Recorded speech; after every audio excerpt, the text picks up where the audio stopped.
Because we're much better live. Here we are. And there we are.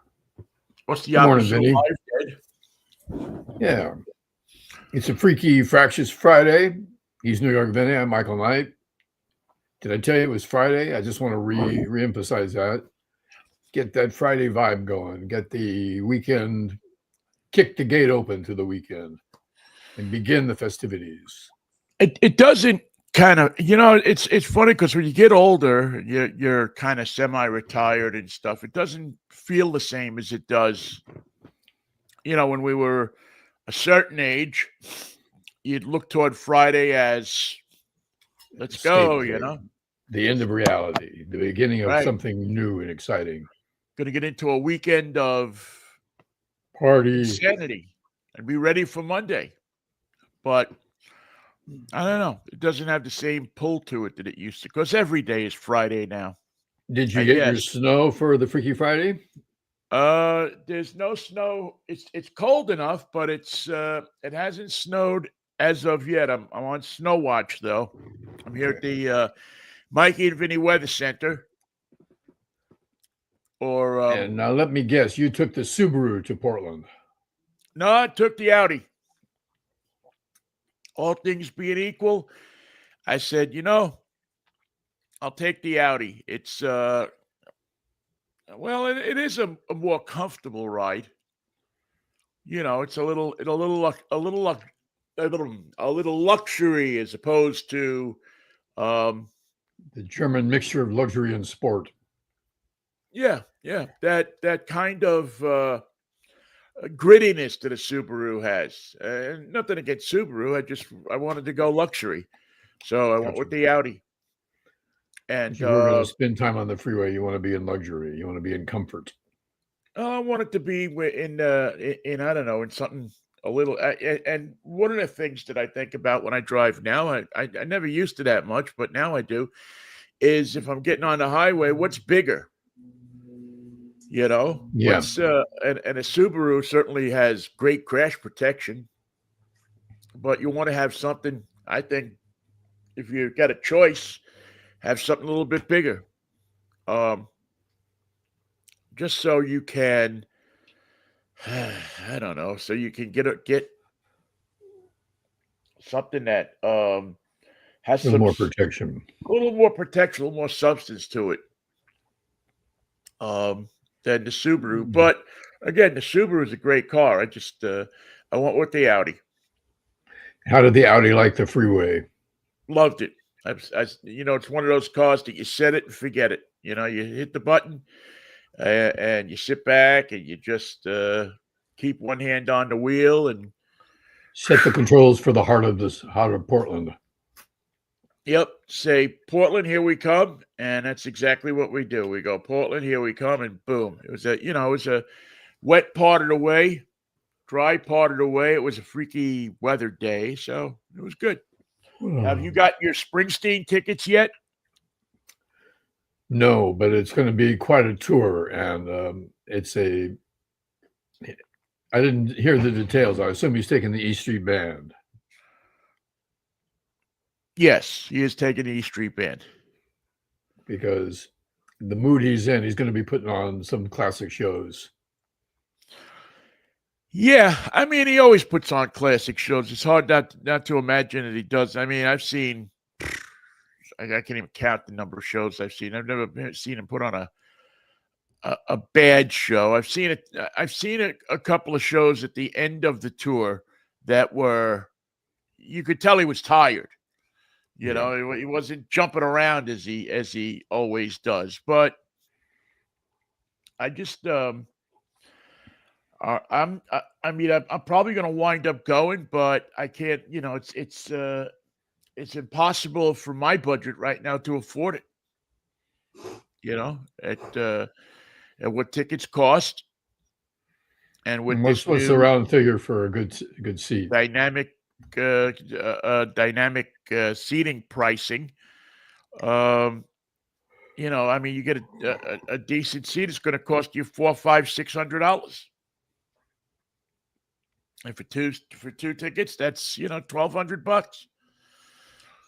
That's It's an evening's entertainment.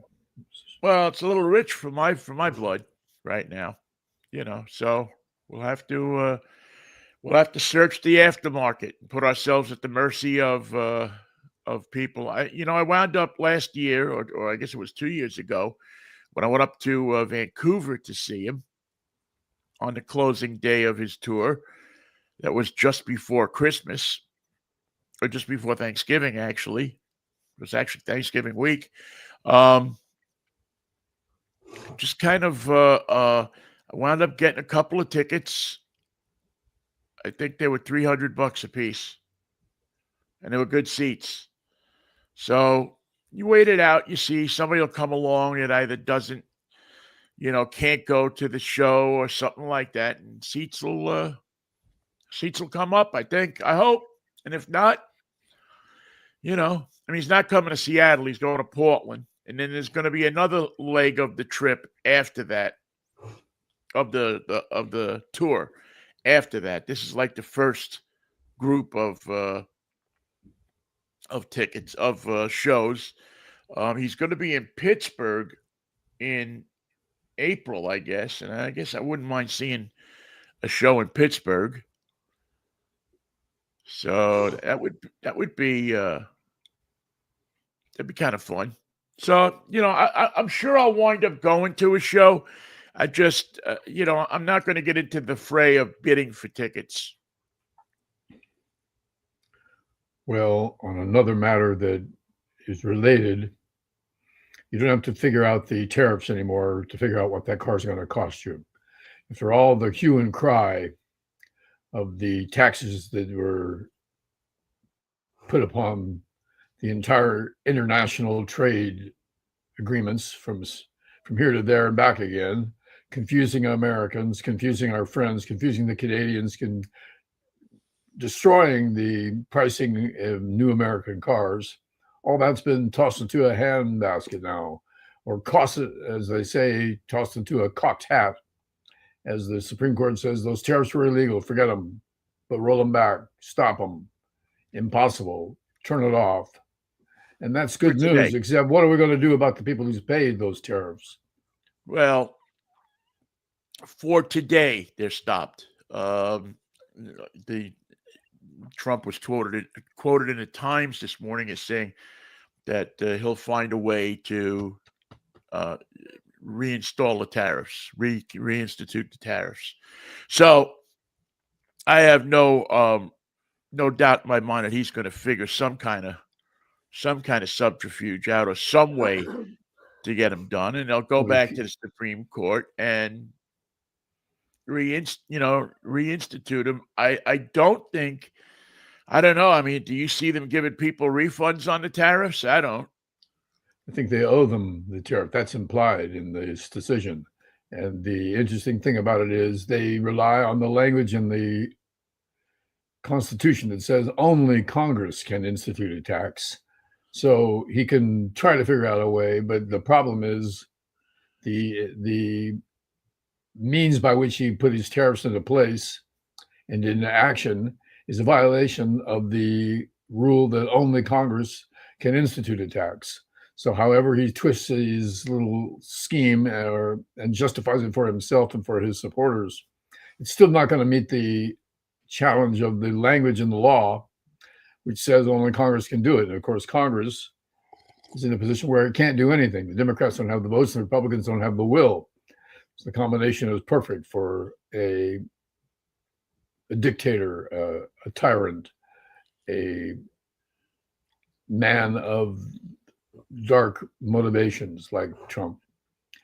The idea that the Supreme Court took so damn long to figure it out didn't help, but the language is undeniable, and that's what they relied on to form the basis of their decision.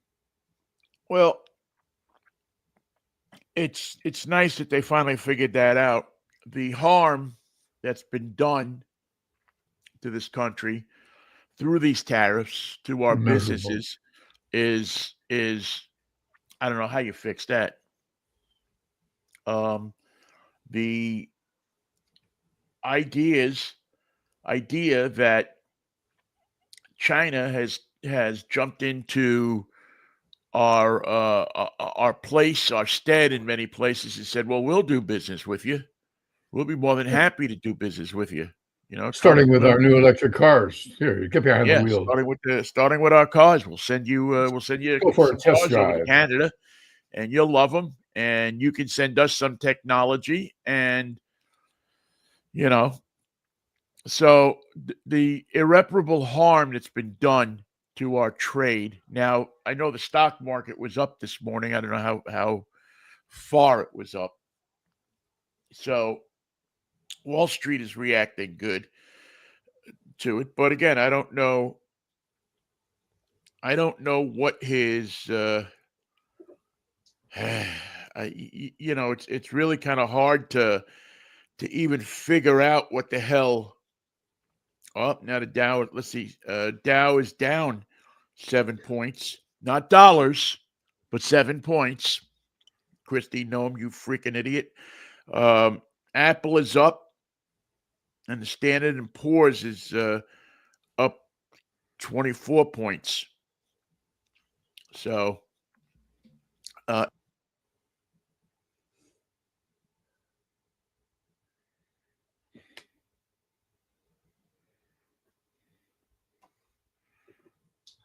if you can hear me, Vinnie, I can't hear you. Something happened.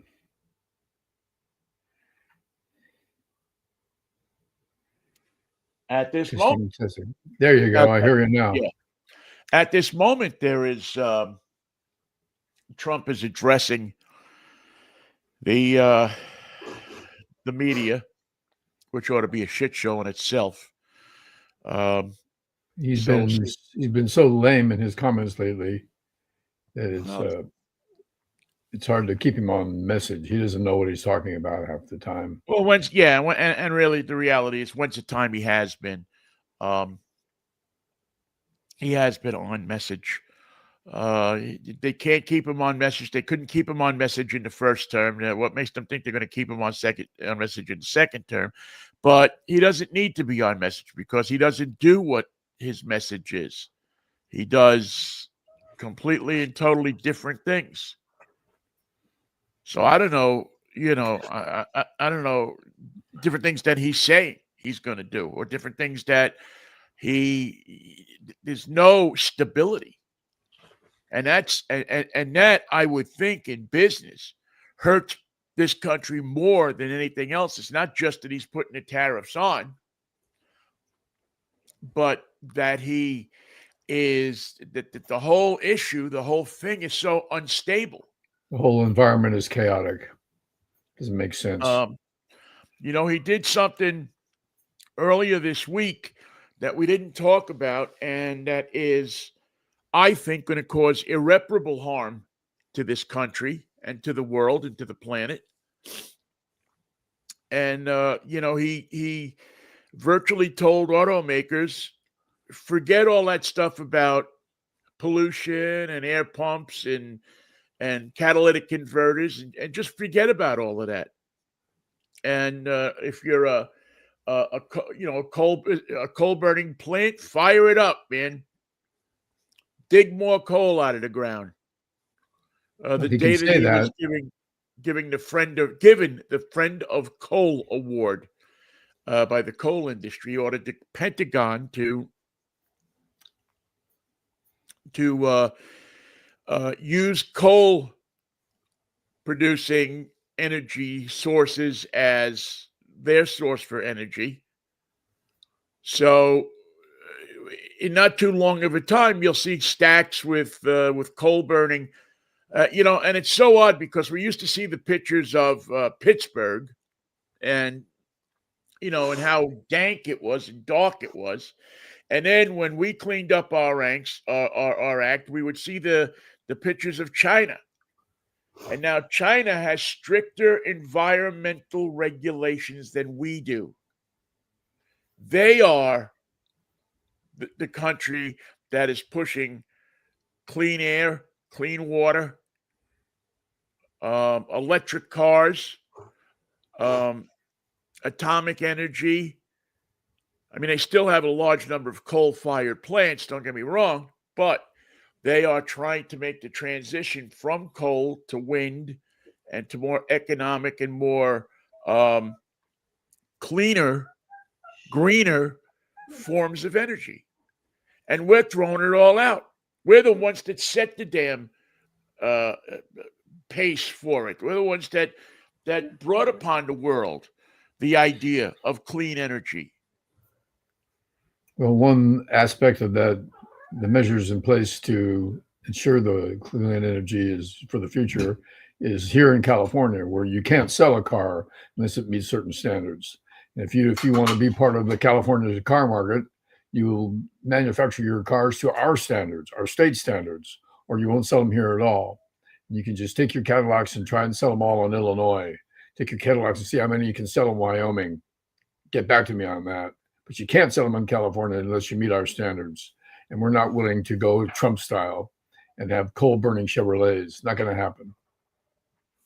Well, yeah, for the moment, but as we saw the earlier this year, or was it late last year? I think it was late last year. The federal government threw out. There used to be an exemption. California can do that because they got an exemption years and years and years ago from dictating the federal rules. In other words, all 50 states is supposed to be uniform. But California got an exemption because of the smog in LA. They wound up getting an exemption. So they can dictate stricter rules. And as a rule, the car companies went along with that in the other 49 states. They want to sell cars in California. But that exemption has recently been thrown out. Supreme Court again said California, the other 49 states don't have to abide by that. And California can't have that exemption anymore. So nobody's moved on it yet.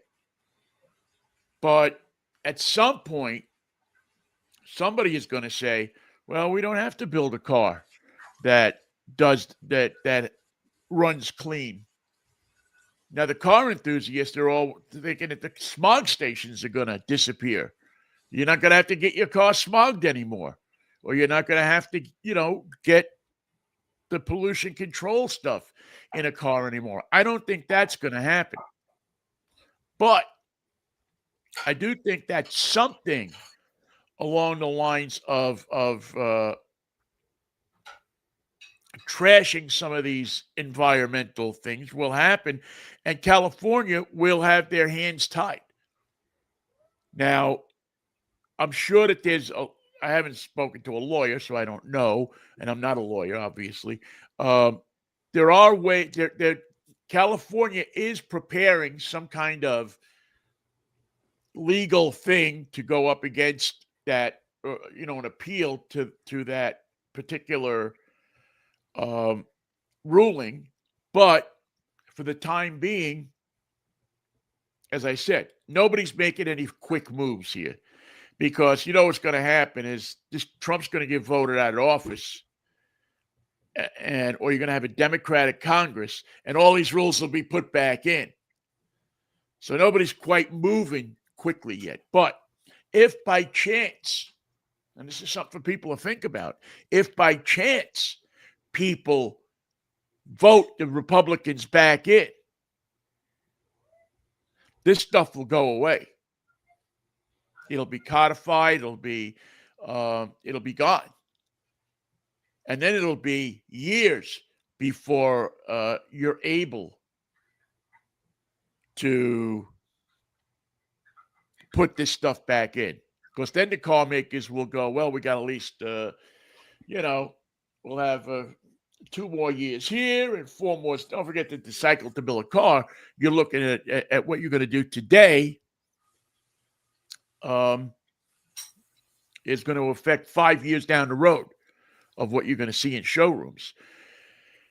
Automakers are under pressure to make less expensive cars. Well, what's one way you can make a less expensive car? throw the pollution controls out. Well, Or as many of them. I just don't think California's under any obligation to accept the stupid law, and they will not allow those cars for sale within the state.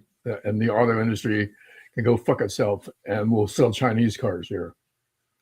Well, and that may happen, but it's not a slam dunk, is what I'm telling you. Is that politics is going to have a lot to do with this. And I believe, just by looking at how the election goes, that this upcoming midterm will determine that. Because if you get Democrats in, and who are more likely to vote on these rules and reinstate these rules and codify them, make them law, it'll get it'll set the auto industry to thinking that, okay, well, we have to plan ahead. We're going to have to keep these pollutants, keep these anti-smog things in. We shouldn't take them out. Don't forget the biggest anti-smog thing that the auto industry has done in the last 100 years was an abject failure for the auto industry, and that is electric cars.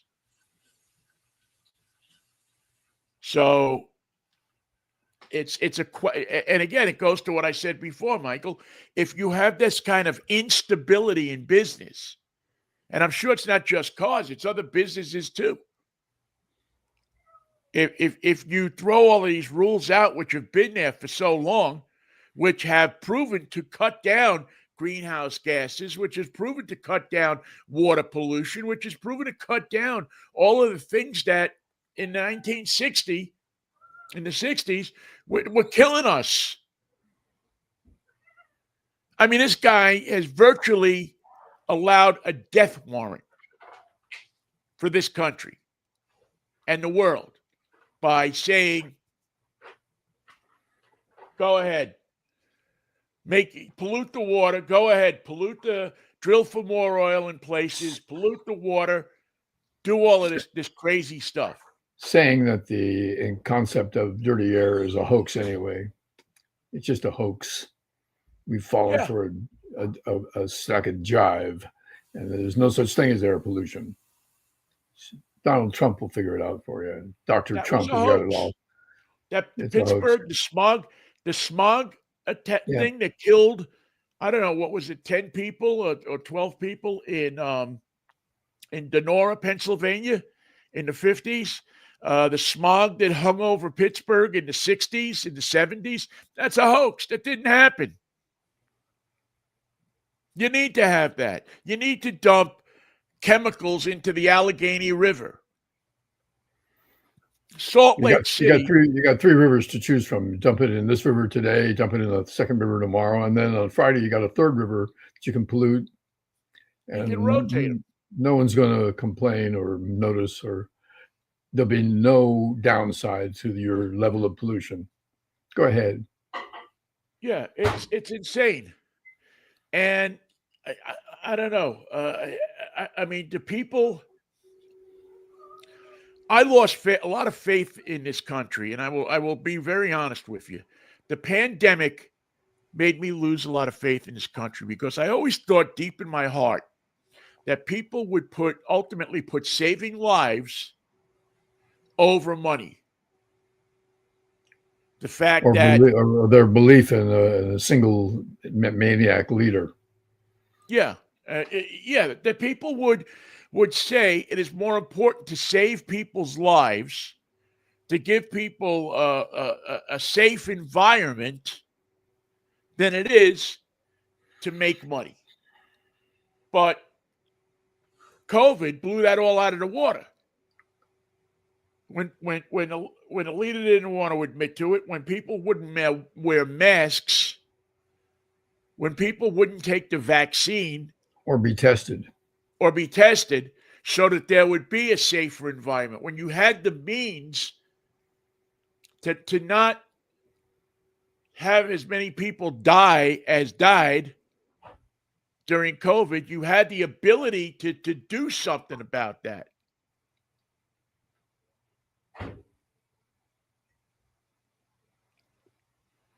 And yet they chose let people die. They would have hid it if they could. As the prudent alternative, we choose death and ignorance over a way to treat this sickness. Yeah. We're not going to do the And so I don't have the faith medical. anymore in this country that we won't do that again. I don't have the faith that this country will turn around and say, well, this is really hurting people. We need to stop doing it. We need to err on the side of saving lives. We need to err on the side of not killing people for energy. I mean, look at what they. I mean, how many people in Pennsylvania? You know, when you live in Pennsylvania, you become extremely aware of black lung disease. There are hospitals and wards in hospitals that are dedicated to it. You can't go too far in Pittsburgh without having a neighbor who either has black lung disease, had a relative with black lung disease, and certainly grandparents or parents that died by black lung disease. You don't get past it. It's like people that live near a nuclear plant and their microwaves work 2 times as fast. You live with it. You see it. You see what the human cost is of some of these foolish energy things when there are alternatives out there. When there are other means to produce energy besides ones that harm us. And yet, for political gain, we don't acknowledge them. We don't institute them. And when you have a president or a Congress or somebody that does, I don't understand how Republicans aren't up in arms about this. I don't understand how people aren't up in arms about it. Fear and loathing. They do not dare raise their hand and ask a question of the leader right now. Der Fuhrer is not in a good mood. By the way, somebody wrote in, let's see, no more electrician cars. So electric cars, I think they're saying. No, we're still going to have electric cars. They're coming. They're the future. Electric cars are going to be part of our future. No matter how you want to dice it up, they are here to stay.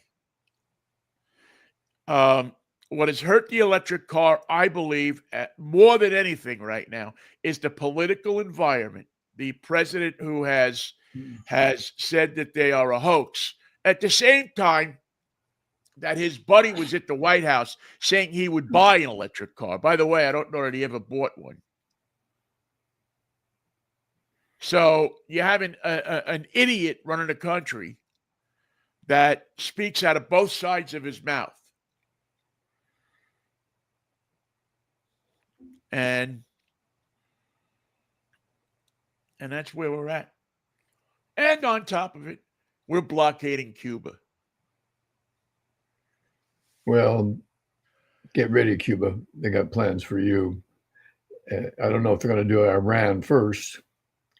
It's a interesting combination where at least we're prepared militarily to surround Iran. The Straits of Hormuz, the waterways, the airspace over Iran, all will be claimed by us as some sort of a preeminent safety zone so that they can't hurt themselves or anyone else.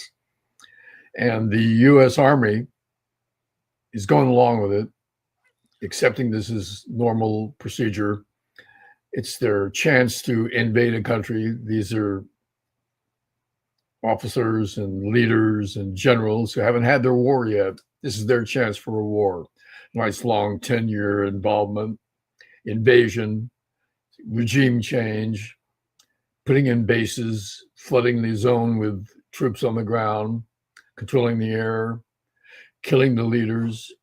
It's going to be great fun for the Army. They can't wait. They're excited about the opportunity that Trump is giving them. And so not a peep out of them, except to say, yes, sir, and prepare for war with Greenland, Cuba, Venezuela, Iran, Iraq, anybody you choose. Make a long list. We'll get to them all. Sounds awful. Sounds awful Hitleristic to me. The best thing is have two fronts going at once.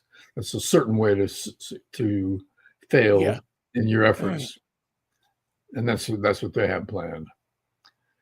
Trump will come up with some harebrained scheme, and the army, realizing it's a complete fantasy and a tragedy in the making, will say, "Yes, sir, let's go." Can't wait. It's it's pretty amazing. It's pretty ugly, pretty amazing. It's unbelievable that that we're in a position where within a week or two we could be fighting a war in Cuba, or fighting or going in. You're not going to fight a war. I mean, they don't have enough people to defend themselves. We're going to wind up. I've always said that Cuba will become the 51st state before Puerto Rico does. And I start to really believe that. I start to really, really think. I mean, if you wanted to, if you were Trump and his boys, and you wanted to take over a country and put resorts in there and put, do all of that stuff that they're talking about in Gaza, what better place could you do it than Cuba? 90 miles off the coast. It's worked before. History has shown us that people like the 90-mile access to gambling and a lifestyle short trip. Yeah. Beautiful beaches that are, for the most part, untouched. A great, a nice country with a lot of history, a lot of places to see, a lot of places to go. And a dictatorship that has not served the people, as they said. I mean, you knew something was going to happen once Castro was gone. I'm surprised that we haven't gone in there anyway, but now we're blockading Cuba, and it won't be long before they'll be on it. Within a couple of weeks, they'll be on their knees. I mean, they're on their knees now. There's no hospitals have canceled surgeries. They don't have enough fuel. They don't have enough fuel to power water pumps. They don't have enough food. They can't run the tractors that do the little farming they have. So, yeah, they're going to come to their knees. I mean, they'd be stupid not to. They'd be better off saying, hey, you know what? We'll be we'll come in and take us over. Do what you did in Venezuela. Come in and take us over and feed us and send send food, send money, send girls. We don't send the food until we get some starting pitching out of the Cuban rotation. Right, and get the ball players into the thing. You already have a league here. You could have a third major league. Yeah. In Cuba. By the way, baseball starts today. There will be baseball, I believe, on TV today. I know definitely tomorrow, but I think there's a couple of games on the MLB channel today. So a little spring training action. Trump says he'll impose a 10% global tariff under a different trade authority. Just 10%. What happened to all the other figures that he figured out for each? Oh, I don't know. I don't know what the authority is. I don't know what he's. Well, he made it up this morning, whatever it is. This is something he just pulled out of the hat. Wait. President Trump announces additional 10% global tariff on top of the normal tariffs already being charged. He didn't pay attention to the ruling whatsoever. He's just making this shit up as he goes along. And I'm sure he came up with that 10% just by pulling it out of his ass. He is, he's gone around the bend.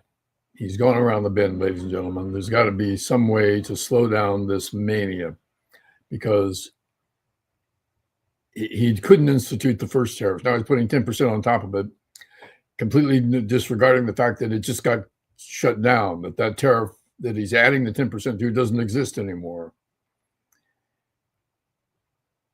He completely missed the point of the ruling that only Congress can do this. Well, he says that the Supreme Court has been swayed by foreign interests. Yeah, that's what. So he says that the Supreme.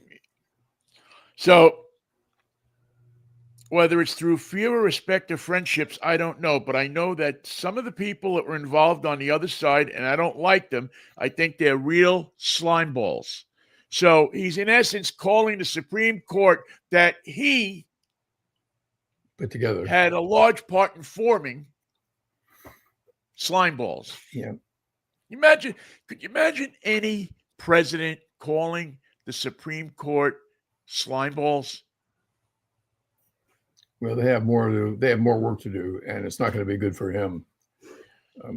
The rule of law rears its ugly head in Trump's life on a regular basis, and it's always disturbing, and it's always upsetting, and it's always met with this disparaging remarks and personal slander that has not cost him anything so far. He's able to say what he wants about people and make conclusions about their character and get away with it every time. It's not going to be the case here. He's going to have to meet the legal wall that's going to stop him and the dark, terrible people around him that facilitate his vision. They have to be stopped, and the best way to do it is legally. So let's understand that this first step can't be followed by just another tariff. That's the misreading of the conclusion that the Supreme Court came to. And it's simple enough. The president can't make taxes. He can only ask Congress to do it.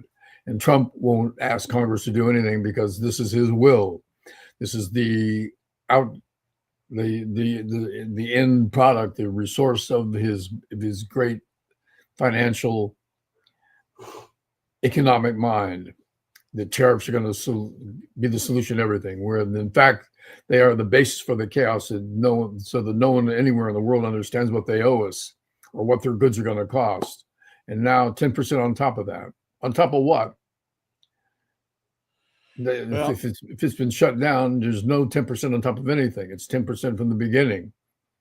It's a new tax, a new tariff, as illegal as the last one. Evidently, one of the justices, I'm just kind of glancing this real quickly, Kavanaugh, according to this, gave Trump a roadmap. He was one of the dissenting judges. He gave Trump a roadmap on how he could impose tariffs. I guess there are still ways that he could impose tariffs under certain acts, certain laws or something. And so, according to a minority opinion. Right. According to three guys, the three Republicans. It's interesting that the split on this is it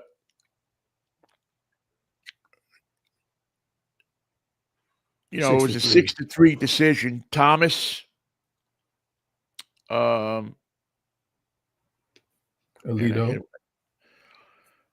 Alito and Kavanaugh were dissenting, and he praised them as true patriots and heroes. And the other ones, he said, are disgraceful people. What a maroon. What an absolute maroon.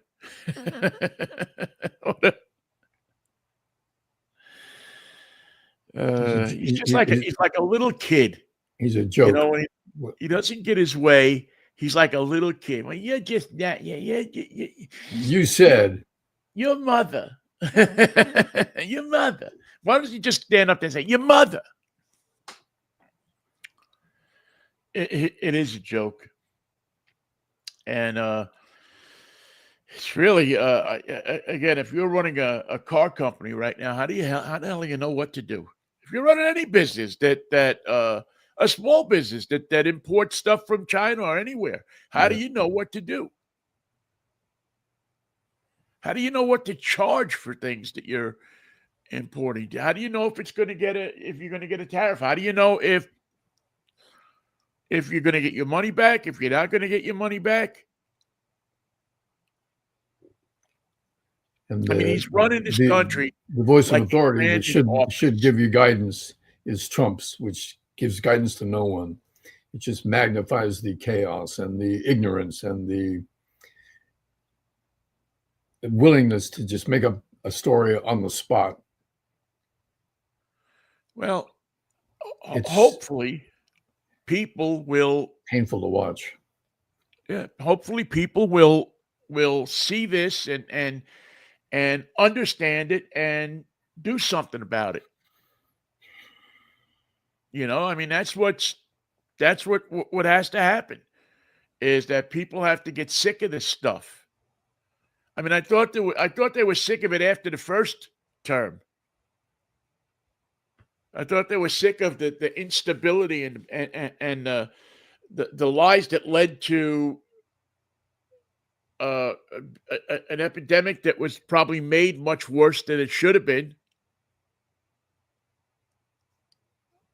And you just wonder at some point, people are going to start to say, listen, this is too crazy. I'm a conservative and I don't want to see, I don't want the government to run wild, but I want the government to be responsible for certain things.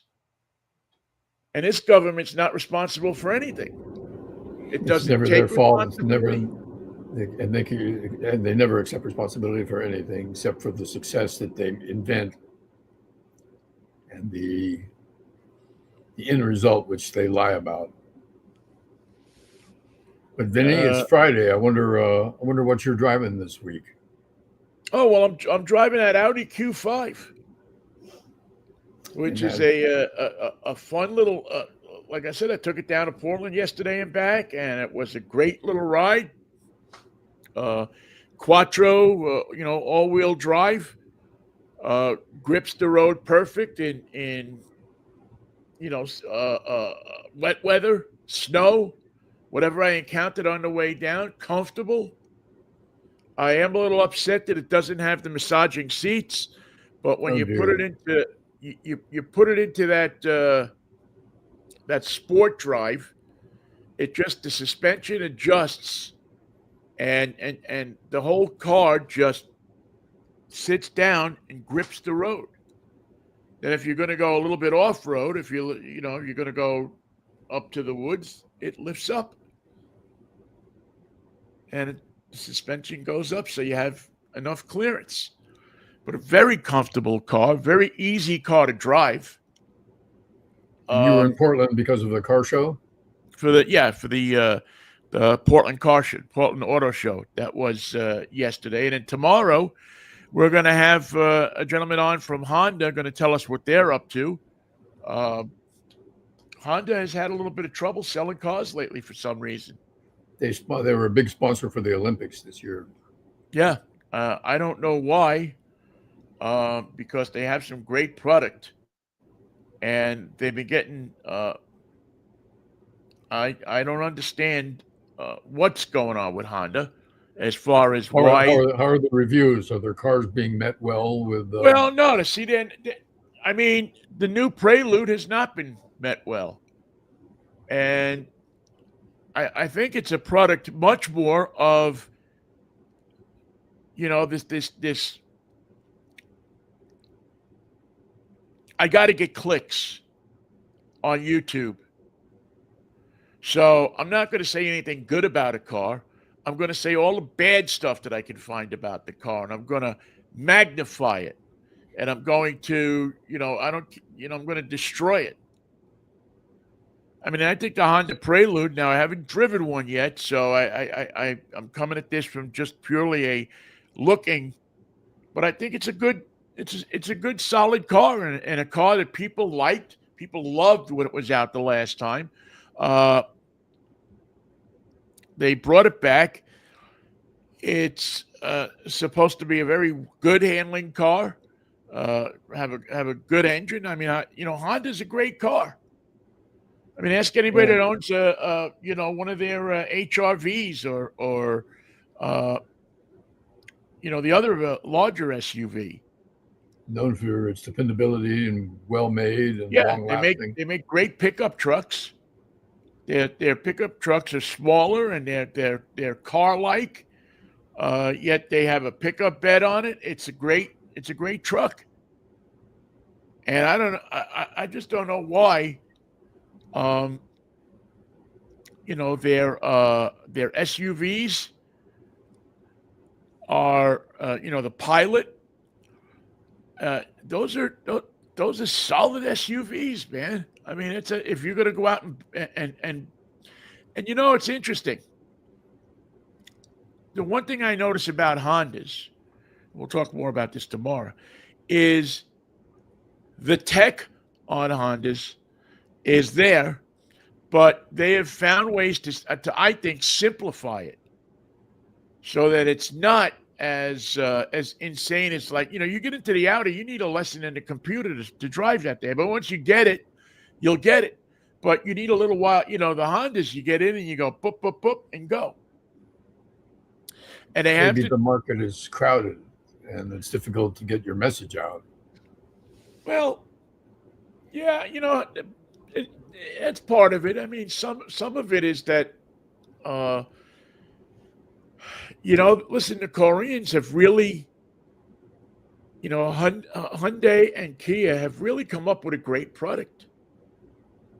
It's a reliable product. They give you more equipment, more value in their product than most other cars.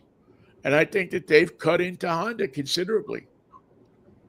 I think that if you look at people who cross shop, who go look at a Honda and then go to a Kia or a Hyundai showroom, I think you'll find a lot of people opting for a Hyundai or a Kia. One thing with the Hyundai and the Kia is they have a 10-year, 100,000-mile warranty on the powertrain. Honda does not. And Honda does not. Honda's 3 years. I think they're 3 years. So when you give people that kind of security in a car, Makes a difference. It means that if this engine blows up on me at 60,000 miles or 70,000 miles, you're going to take it. That's when the timing belt used to go. Remember timing belts? Yeah. They would always go around 60. If they were going to go, they'd go around 60.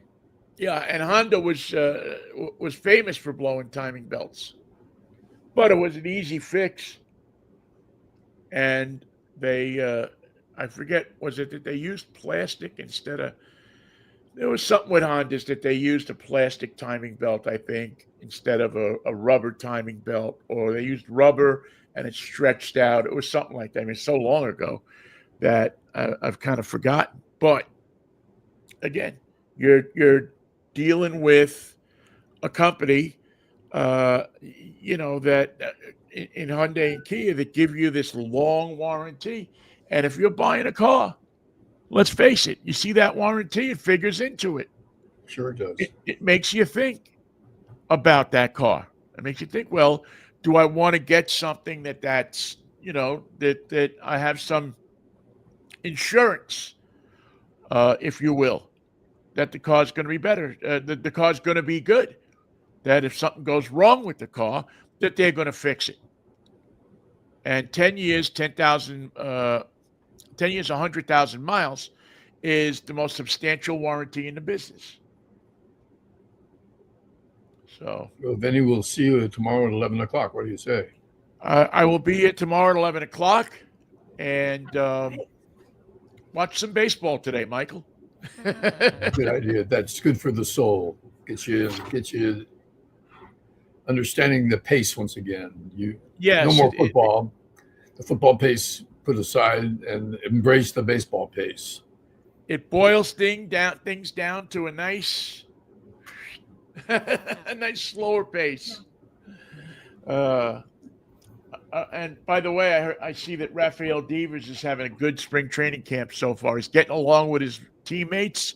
Yeah, he's made a good adjustment, and So, he's part of a whole new infield.